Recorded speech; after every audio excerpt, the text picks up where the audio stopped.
Madame la ministre Nadia Feta, bonjour. Bonjour. Depuis presque une semaine, le monde a les yeux rivés sur l'Iran et la guerre déclenchée par les États-Unis et Israël, deux grands alliés du Royaume du Maroc. Tout d'abord, quel est votre sentiment sur les événements en cours ? Eh bien, je pense que le Maroc entier est, on va dire, en consternation par rapport à cette escalade, en pensant tout particulièrement aux civils qui payent toujours un lourd tribut, on va dire, en temps de crise. Nous sommes, on va dire, au Maroc, nous sommes exprimés, le souverain a contacté personnellement les chefs d'État des pays frères et amis pour leur exprimer notre soutien et notre solidarité. Maintenant, ce qui est important, et en ma qualité de ministre de l'économie et des finances, c'est être extrêmement attentive à ce qui est en train de se passer, parce que notre responsabilité est, on va dire, de gérer les impacts éventuels de cette crise sur notre pays, sur les populations et sur notre économie. Alors parlons d'un de ces impacts, le plus attendu, notamment la flambée des prix du pétrole. Le Maroc fait partie des pays fortement dépendants de l'importation des hydrocarbures pour sa propre consommation. Quelles mesures sont déjà mises en place pour protéger, disons, l'économie marocaine ? Écoutez, le Maroc est résilient dans son économie face aux crises. Vous le savez, hélas, nous avons dû en traverser quelques-unes ces dernières années. Nous avons des réserves actuelles d'hydrocarbures, de change, mais plus que ça, nous avons, on va dire, une boîte à outils de politique publique qui permettent d'atténuer en temps de crise les impacts sur les populations. Des choses qu'on a déjà expérimentées, maîtriser le coût de l'énergie, du transport public, puisque on pense au prix à la pompe, mais beaucoup de gens empruntent le bus, et donc le ticket de bus doit rester au même prix. Donc nous avons l'expérience, nous avons les moyens, mais surtout nous espérons que la crise ne durera pas longtemps pour qu'on n'ait pas à déployer ces politiques publiques et ces mesures de soutien. Certains pans et secteurs de l'économie marocaine déjà touchés par ce qui se passe au Moyen-Orient ? À l'heure où on parle, je pense qu'on n'a pas d'impact direct, d'autant plus que le Maroc est connu pour sa stabilité, et donc notre stabilité économique, notre stabilité politique, le fait que nous soyons sereins et constants est plutôt de nature à rassurer les opérateurs, qu'ils soient nationaux et internationaux, et c'est ce qui est vécu aujourd'hui. Donc je pense que le temps aujourd'hui pour le Maroc, c'est, on va dire, cette empathie avec ceux qui le vivent au quotidien et dans leur chair, et rester concentrés sur nos populations pour les rassurer d'abord et se préparer le cas échéant. Donc, Madame la Ministre, restons un peu au Moyen-Orient. Le Maroc fait partie des membres fondateurs, il s'affiche comme tel, du nouveau Conseil de la paix tel que voulu par le président américain Donald Trump. Les États-Unis qui exigent que le Royaume contribue à hauteur de au moins $1 milliard, si je ne me trompe pas, à ce Conseil de la paix. Est-ce qu'il y a déjà un deal, comme aime le dire Donald Trump, pour des marchés de reconstruction à Gaza, pour, je sais pas, des perspectives économiques à Gaza en tant que membre fondateur du Conseil de la paix ? Est-ce que déjà ce $1 milliard a effectivement été versé ? Et est-ce qu'il y a des perspectives économiques éventuellement à Gaza pour tout ce qui est chantier, reconstruction et pour l'économie marocaine ? Le Conseil de la paix est une initiative dans laquelle le Maroc, le roi du Maroc, Mohamed VI, a accepté de participer. Et son objectif, avant tout, c'est, on va dire, de s'acharner pour trouver des solutions de paix pour les populations de la région, pour qu'il y ait de la coexistence. Et le Maroc n'a jamais cessé de participer à toutes les initiatives en faveur de la paix. Donc c'est comme ça que nous abordons aujourd'hui le sujet, avec une partie qui a toujours démontré, on va dire, son attachement au dialogue, à la communauté de destin, et à trouver véritablement un avenir à des enfants, à des familles, à des populations qui ont trop longtemps souffert. C'est à ce stade où on est, et c'est pour ça qu'on est là et qu'on participe en apportant les solutions dont nous sommes capables, on va dire, pour aussi apporter une pierre à l'édifice. Concernant le Sahara occidental, dont le plan d'autonomie proposé par le Maroc a été donc adopté récemment, les produits issus du Sahara font désormais partie de l'accord de libre-échange, je ne sais pas si on peut l'appeler comme ça, mais de libre-échange entre le Maroc, le Royaume du Maroc et l'Europe et le Royaume-Uni. Est-ce qu'il y a déjà des discussions ou un accord avec le Front Polisario concernant, pour déterminer les détails de cet accord commercial, de quelle manière les populations sahraouies pourront bénéficier de cet accord commercial? Est-ce qu'il y a déjà des discussions ou est-ce qu'il y a déjà des accords signés? Sur les provinces du sud au Maroc, le Sahara marocain, je pense que nous sommes à un moment historique où, on va dire, une vérité a été reconnue par la communauté internationale. Ce qui est très important à comprendre pour ces trois provinces, c'est qu'elles sont intégrées économiquement, socialement, politiquement, avec toutes les autres populations marocaines. Les infrastructures sont là. On a on va dire un taux de réussite au bac qui est juste, on va dire, le meilleur du Maroc. Le taux de participation aux élections qui est le plus important. Ça, c'est la réalité qui est vécue sur place. Sur le plan d'autonomie, il est en préparation, en discussion préalable. Je suis la ministre de l'économie et des finances. Je n'ai pas le mandat aujourd'hui de dévoiler, puisque je ne le connais pas moi-même en intégralité, ou en tout cas, j'en ai pas la charge moi-même. En tout cas, je pense que le plus important pour le Maroc, c'est que cette réalité, on va dire, d'intégrité territoriale soit totalement reflétée en respectant, on va dire, tous les engagements. Et notre pays a toujours été fiable, fidèle à ces engagements, et qu'ils seront traduits non seulement dans le plan d'autonomie et dans tous les accords, qu'ils soient commerciaux ou politiques, avec l'ensemble de nos partenaires. Et sur l'économie, il y a déjà des projections peut-être sur le Sahara, quand ce plan sera effectif? Est-ce qu'il y a déjà des plans d'investissement? Je veux vraiment revenir à ce qui se passe aujourd'hui dans les provinces du Sud au Maroc. Les infrastructures sont là. Il y a une économie qui est là, puisque nous avons des ports, des aéroports, des routes dans plusieurs régions de ces provinces. Ce qu'il s'agit de faire, c'est que de la même façon qu'il y a une trajectoire globale de l'économie marocaine envers l'émergence, eh bien qu'on ait les mêmes politiques partout, d'assurer des conditions de vie et de prospérité pour l'ensemble des citoyens marocains du nord au sud. Alors, le Maroc fait face à des épisodes d'inondations à répétition, sans parler évidemment du séisme meurtrier dans le Haut Atlas il y a 2 ans. D'abord, quelles ont été les conséquences sur l'économie de ces inondations récentes ? Tout d'abord sur les inondations, je pense que mes pensées, comme les vôtres, je suppose, vont vers les populations qui ont dû subir ces inondations. Sur la fréquence, je pense qu'elles viennent après 7 années de sécheresse consécutive. Maintenant, la gestion de cet épisode d'inondation a été plutôt exemplaire en fait par rapport au Maroc. La question était de préserver toutes les vies humaines, d'abord et avant tout. Donc, sur instruction de Sa Majesté le Roi Mohammed VI, un plan a été déployé et nous avons, on va dire, déplacé 185 000 personnes dans des délais records, dans des conditions très honorables. Et depuis, ils sont retournés chez eux avec un soutien matériel, parce qu'il y a des pertes de revenus, il y a des frais et des soutiens pour réhabiliter. Ça, c'est le court terme, c'est ce qui est important. Mais globalement, le sujet de l'eau, eh bien, le spectre va des années de sécheresse qui sont en nombre. Et là, on a un plan très important qui est en déploiement, avec des sujets de dessalement, des barrages. Et puis, il y a toutes les politiques publiques, on va dire, de faire face aux catastrophes naturelles, le changement de climat. C'est une réalité auquel le Maroc est confronté, au même titre que le monde entier, hélas. Oui, et justement, est-ce qu'il y a déjà des mesures pour rendre l'économie marocaine plus résiliente face à ce changement climatique ? La trajectoire économique du Maroc a pour fondement, on va dire, la durabilité. La durabilité et bien sûr la prospérité et le capital humain. Alors sur la durabilité, 2 ou 3 exemples importants. L'énergie.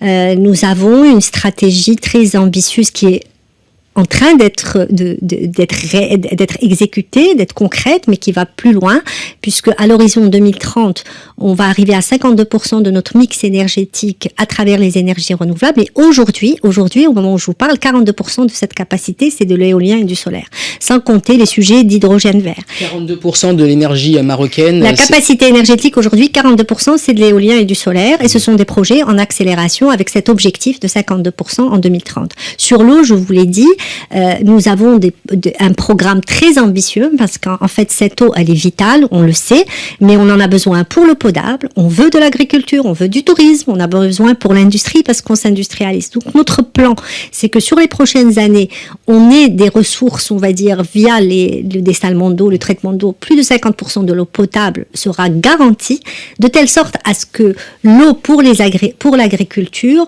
soit, on va dire, plus en abondance, plus toutes les politiques autour de la technologie et l'innovation, parce que ça c'est important, en partant on va dire des techniques de l'eau, des techniques d'irrigation, parce qu'une fois qu'on a assuré l'offre, il y a aussi la demande, et donc on a des efforts très importants sur le volet recherche et développement et technologique pour assurer cette durabilité. L'autre point qui est très important, c'est qu'il n'y a pas des politiques publiques qui sont faites que en centrale à Rabat. La durabilité, c'est aussi que les territoires participent à ces politiques publiques, et c'est quelque chose auquel on travaille vraiment activement avec chaque territoire, chacun avec ses spécificités, pour garantir, on va dire, cette trajectoire et cette stratégie d'adaptation climatique.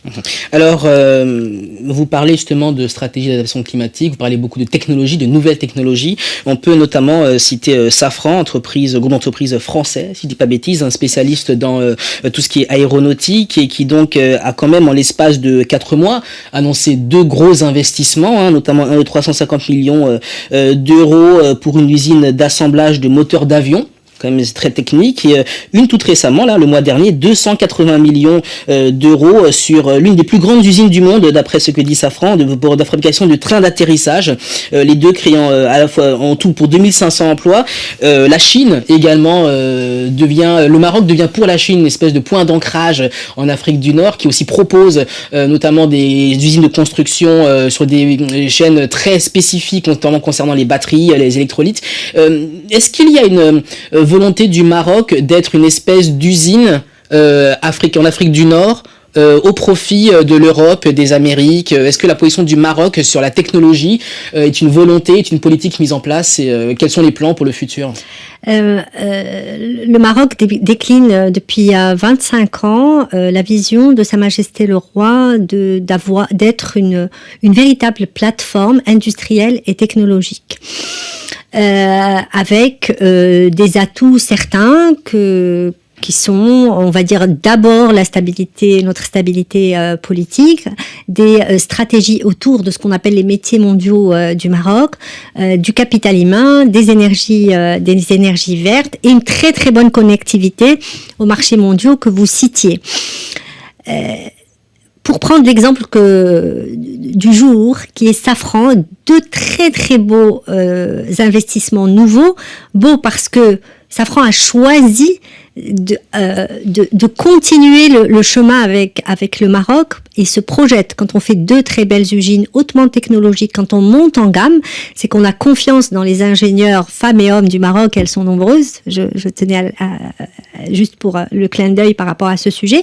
Mais quand on installe ces usines, ça veut dire qu'on a confiance pour les 10 prochaines années, pour les 15 prochaines années. C'est ce que le Maroc est en train de faire avec ses partenaires, parce que c'est des chiffres, c'est des usines, mais derrière ça, il y a des emplois, il y a un impact sur les populations, il y a de la véritable création de valeur. Donc ce qui est très important, c'est que la proposition de valeur du Maroc est aujourd'hui comprise par les partenaires qui nous connaissent depuis 25 ans, qui reviennent en force et qui conçoivent avec nous une nouvelle étape dans la montée dans les chaînes globales. Et ça nous permet bien sûr, pour ceux qui ne nous connaissaient pas, de venir aussi, parce que les preuves ont été faites, que nous sommes une espèce de, on va dire, de synthèse optimale de ce que est ce hub géographique, ce lien entre l'Europe, l'Afrique et d'autres régions du monde. Ce sont ça les réussites dans l'aéronautique, dans l'automobile et dans de nouveaux secteurs comme la mobilité, toujours au bénéfice, on va dire, d'une prospérité partagée et l'émergence véritable qui est souhaitée pour la population marocaine. Alors effectivement, tout cela montre toute la technicité du nombre d'ingénieurs et d'ingénieureux au Maroc. On a l'impression par contre que ces investissements et ces usines d'assemblage sont surtout destinés à des marchés européens, parce que comme vous dites, le plan, l'avantage stratégique et géographique que possède le Maroc. Est-ce qu'il y a aussi ce genre d'investissement massif pour des marchés, cette fois-ci, tournés plus vers le sud du Maroc, à savoir l'Afrique subsaharienne et puis les voisins du Maroc au Maghreb? Vous parliez de l'exemple de l'aéronautique. Il se trouve qu'il y a 4 ou 5 avionneurs dans le monde entier. Aucun d'entre eux est pour le moment purement africain. Donc on serait ravis d'avoir cette conversation demain et de dire le Maroc est partenaire avec le premier constructeur d'avions africain. Mais cette ambition, nous l'avons. Et on l'aura, parce que nous sommes en train de démontrer que ça se passe en Afrique, qu'il y a les talents, et je pense ceux qui croient à un futur stable et prospère peuvent pas le faire sans l'Afrique. Maintenant, il y a beaucoup d'autres secteurs économiques, ça me donne l'occasion de rappeler la diversification de l'économie du Maroc. Chaque secteur représente jamais plus de 10-11% de notre PIB, donc on a beaucoup d'autres secteurs. Quels sont les autres secteurs où on a, on va dire, plus d'intégration avec le continent africain? Dans le secteur de l'agriculture, les engrais, par exemple, c'est très important.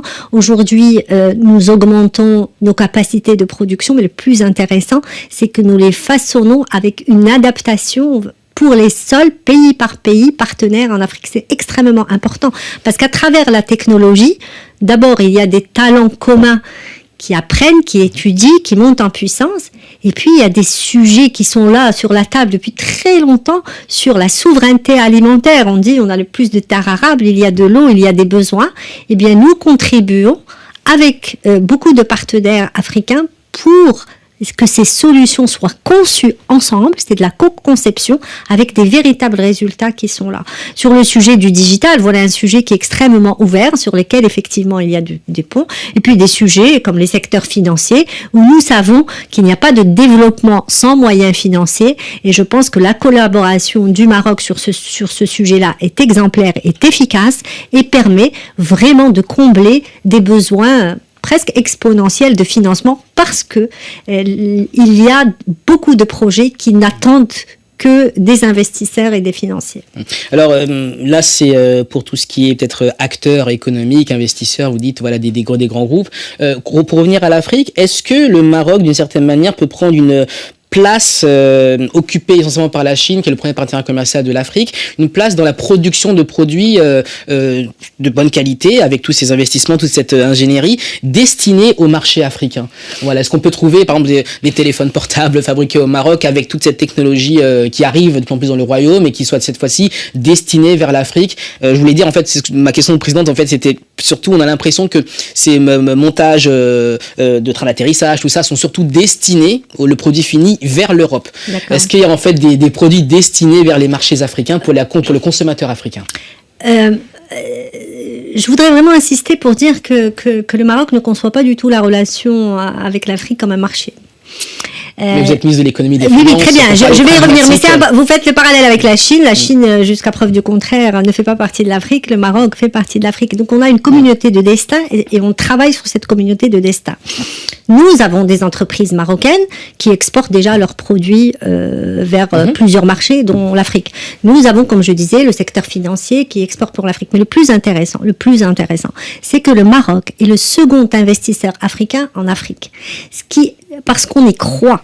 Ce auquel on croit, c'est que cette communauté de destin, c'est qu'il faut des grandes entreprises au Maroc, mais dans d'autres pays du continent, qu'il faut un tissu des PME. Donc nous avons beaucoup d'entreprises du secteur privé, dans la promotion immobilière, dans l'industrie du meuble, dans l'agroalimentaire, qui sont partis de investir, créer des emplois dans beaucoup de pays, essentiellement dans l'Afrique de l'Ouest aujourd'hui pour des raisons qu'on peut comprendre et l'Afrique centrale, mais aussi avec une ambition d'aller plus loin parce qu'on comprend ensemble. Donc vraiment, il y a besoin d'entreprises à l'échelle et le Maroc en pleine, on va dire, parce qu'on veut une économie performante, croit en des partenariats où chaque fois un pays a des atouts à faire valoir, nous en avons au Maroc, eh bien ils sont partagés, ils sont réfléchis ensemble, c'est vraiment ça que nous faisons aujourd'hui, mais il me semble que le potentiel est bien plus grand que ça, et des initiatives comme l'initiative Atlantique qui a été lancée par Sa Majesté seront vraiment de nature à avoir des projets vraiment à l'échelle, au bénéfice des populations marocaines, bien sûr, parce que c'est notre mandat premier, mais dont on est certain qu'ils auront aussi un intérêt pour les économies de nos pays frères et partenaires et leur population. Alors parlons justement de l'illustration de cette communauté de destin que vous défendez et dont le roi Sa Majesté Mohamed VI défend aussi à travers un événement sportif et culturel, on peut dire, qui a eu lieu en janvier, c'était la CAN.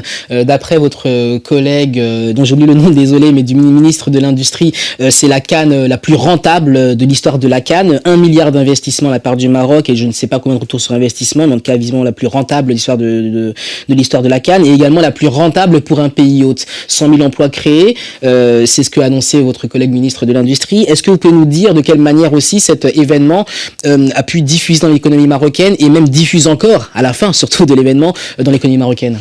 Puisqu'on parle de la CAN, on est très très fiers de l'avoir accueilli. Je pense que c'était une très belle édition qui a mis le Maroc à l'honneur et qui a mis l'Afrique à l'honneur. Et en fait, pourquoi c'est la plus rentable?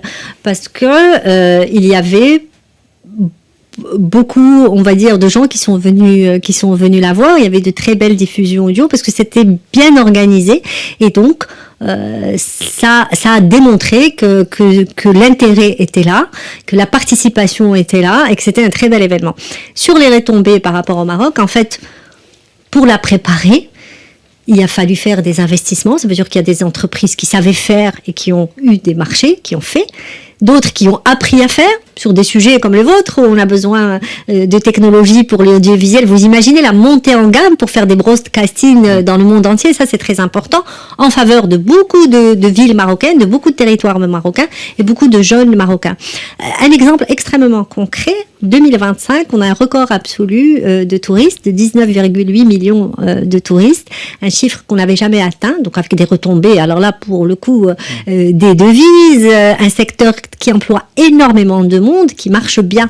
Mais ces touristes, ils vont revenir, je vous le garantis, ils sont venus voir des matchs, beaucoup étaient surpris par l'hospitalité marocaine, sûrement pas, tout le monde la connaît, mais par la diversité des régions. Donc les retombées, elles sont aujourd'hui. Quand on fait des gares RER, eh bien c'est d'abord, aujourd'hui, à l'heure où je vous parle, vous le savez, il n'y a plus la CAN, il n'y a plus de compétition sportive, mais il y a des Marocains qui vont travailler avec dans des moyens de locomotion sûrs, compétitifs, et ils vont plus loin pour trouver l'emploi qui leur va. C'est ça que signifient les investissements que nous avons faits pour la CAN, c'est continuer à montrer des savoir-faire, mais continuer à travailler pour créer de la valeur pour chacun des Marocains et des Marocaines qui ont droit à cette prospérité et à ce développement économique. Sachant que le Maroc accueille aussi la Coupe du Monde en 2030, donc ces stades vont continuer à être rentabilisés.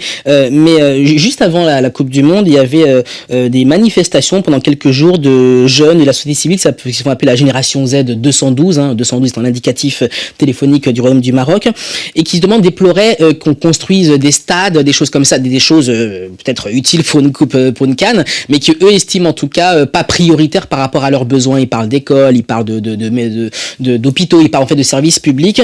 Si on prend le cas de Safran dont on parlait tout à l'heure, alors sur les annonces de Safran, ce sont 2500 emplois qui seront créés pour les deux projets. Et nous à RFI, nous avons parlé à des économistes marocains qui déplorent justement qu'au Maroc, les grands projets infrastructurels n'apportent que très peu d'emplois parce que justement ils sont très techniques. Est-ce que là-dessus, avec cette Coupe du Monde, cette CAN, est-ce que c'est peut-être pas ça aussi le problème dans les investissements marocains, tel que le critique la jeunesse, c'est qu'il n'y a pas assez d'emplois massifs pour la jeunesse? Est-ce que là-dessus, il n'y a pas des plans pour répondre aux besoins de 36% des 15-24 ans qui sont chômeurs au Maroc? Sur les revendications des jeunes, vous les comprenez, je les comprends, elles sont légitimes. Les jeunes marocains veulent pas des promesses, veulent des opportunités, veulent on va dire, de la prospérité, veulent de la justice sociale. Cette jeunesse, elle est informée, elle est connectée, et donc elle a des revendications et un sentiment d'urgence et d'impatience par rapport à qu'est-ce qu'ils veulent, quand et comment. Et moi, je le verrais plutôt une opportunité. C'est bon de savoir qu'il y a un vivier de jeunes et toute on va dire, notre responsabilité, c'est transformer, on va dire, cette impatience en opportunité. Alors, quand ils disent, est-ce qu'il ne faut pas d'abord un État social et des services sociaux plus que des stades, des services publics. Des services publics, pardon, plus que les stades, 100 fois oui. Et c'est pour ça que la transformation aujourd'hui, on va dire, des services publics, la réforme de l'éducation et la réforme de la santé sont nos sujets prioritaires, ceux pour lesquels nous consacrons quasiment 10% de notre PIB. Que vous pouvez comparer, puisque vous avez, on va dire, vous regardez des économies voisines au sud et au nord de la Méditerranée, 10% de notre PIB. En effet, notre gouvernement a annoncé 13 milliards d'euros d'investissement dans l'éducation et la santé pour répondre aux besoins, aux revendications de la Gen Z. Donc, donc, ce qui est extrêmement important, c'est qu'aujourd'hui, ces réformes existent. Est-ce qu'il faut les accélérer? Sûrement, c'est ce qui nous est demandé. À nous de trouver les moyens de les accélérer, mais elles ont été priorisées, c'est le sens de l'histoire. Sur les emplois, nous avons créé, notre économie a créé en 2025 250 000 emplois rémunérés. 250 000 emplois rémunérés. Ils vont essentiellement à la jeunesse. Est-ce que cela résorbe le taux de chômage? Oui, puisqu'il baisse. On était à 13,3, il est à 13. Est-ce que c'est suffisant? Sûrement pas. Et c'est pour ça que toutes les politiques publiques que nous faisons, toutes nos stratégies sectorielles, ont pour premier objectif l'emploi, et particulièrement celui des jeunes et celui des femmes. Quant aux infrastructures, elles sont là pour faciliter l'acte d'investir, pour créer on va dire, des opportunités. Quand on va faire un nouveau port à Nador-Ouest-Med, Nador-Ouest-Med, c'est un port qui a attiré les deux parmi les 4 plus grands maritimistes mondiaux. Mais c'est surtout une zone industrielle qui se développe à un super rythme. Et donc, dans une région qui est l'orientale, où il n'y avait pas beaucoup de locomotives économiques, eh bien, les jeunes de la région, ceux qui sont là, ont vraiment de l'espoir parce que les emplois arrivent. Et ces jeunes-là, nous les accompagnons par de l'apprentissage, de la formation professionnelle. Et ceux qui étaient partis vont revenir. Parce que ce qu'on dit aux jeunes Marocains, c'est oui, on va travailler vite et plus parce que ce qu'ils veulent, c'est qu'ils soient chez eux, mais chez eux avec un emploi, avec une confiance dans l'avenir. C'est ce pourquoi on travaille, avec un effort sûrement à faire plus, à expliquer plus et rester attentif à l'écoute de cette jeune génération. Je crois qu'ils savent ce qu'ils veulent. Ils le disent parfois à leur façon. Ils savent ce qu'ils veulent. On est à leur écoute et on veut leur laisser un Maroc encore plus fort pour qu'ils aillent un palier plus loin sur les prochaines décennies. Madame la ministre Nédia Fata, merci beaucoup. Merci à vous.